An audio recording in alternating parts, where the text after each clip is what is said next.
Bismillahirrahmanirrahim. Selamun aleyküm ve rahmetullah. Aziz müminler, Yeşşənbə Zilqədədə bir namaz vardı ki, çox mühümdür. Allah Teala hər kəs bu namaz qıldı. Tövbəsini qəbul edib, ata-anasını bağışlayıb, rizqini çoxaldı. Öləndə bundan müdara edib, qəbri vəsi olacaq, nurani olacaq, özünə, oğladına. Bunun Allah Teala rəhm eləyəcək, husama olar ki, bundan bəli, həqqullas vardır bunlar. Onları bundan razı eləyəcək. Bu namaz asan bir namazdır. Yeşşənbə Zilqədə haram aylarda qılınır.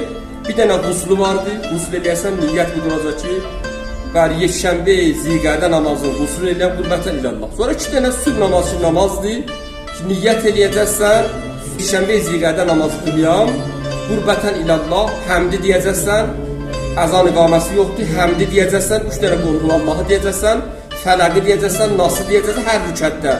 Tutaracaqsan, tutarandan sonra 70 dəfə istiğfar edəcəksən.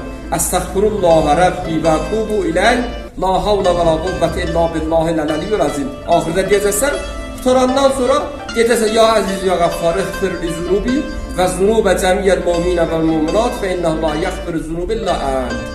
Bu namazı hər kəs qılsa, Allah Teala özün və ata-anasının günahları bağışlar.